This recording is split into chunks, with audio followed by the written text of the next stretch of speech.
இப்போ ரீசெண்டாக நடந்து முடிஞ்ச ஆர்சிபி அண்ட் சிஎஸ்கே மேட்சை பற்றி நம்ம பேச போகிறோம். எதுக்காக அப்படின்னா, ஆன்லைனில் எடுத்து அதான் இன்ஸ்டாகிராமு, ஃபேஸ்புக்கு எதை எடுத்தாலுமே வர்றது வந்து கோலி அந்த மாதிரி பண்ணிட்டாரு, சிஎஸ்கே டோனிக்கு முன்னாடி இந்த மாதிரி பண்ணிட்டாரு, அக்ரெசிவ் நடந்துக்கிட்டாரு, அவன்லாம் எங்கே கப்படிக்க போகிறான், அப்படி இப்படி ரசிகர்கள்லாம் அந்த மாதிரி பண்ணிட்டாங்க, இந்த மாதிரி பண்ணிட்டாங்க அப்படின்னு சொல்லி நிறைய இதெல்லாம் பேசிகிட்டு இருக்காங்க.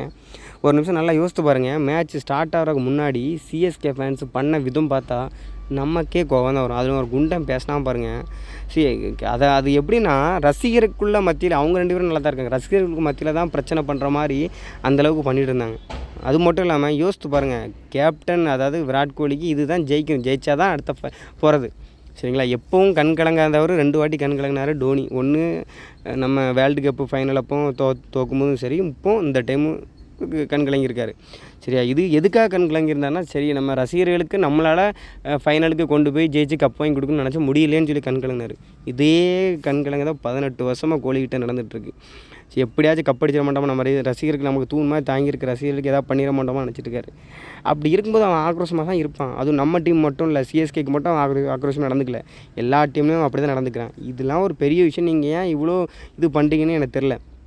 விளையாட்டாக பாருங்கள். அவன் ஜெயிச்சதுக்கு கண்ணீர் விட்டதுக்கு காரணம் இது சிஎஸ்கேலாம் ஜெயிச்சுட்டு குவாலிஃபைக்குள்ளே உள்ளே போகிறதுலாம் சாதாரண விஷயமே கிடையாது. அதை அவன் ஜெயிச்சுட்டான், அதனால் அவன் கொண்டாடுறான். அவ்வளோதான். சிஎஸ்கே ரசிகர்கள் வந்து ஆர்சிபி ரசிகர்கள் ரொம்ப கேவலமாக தான் நடத்திக்கிட்டீங்க.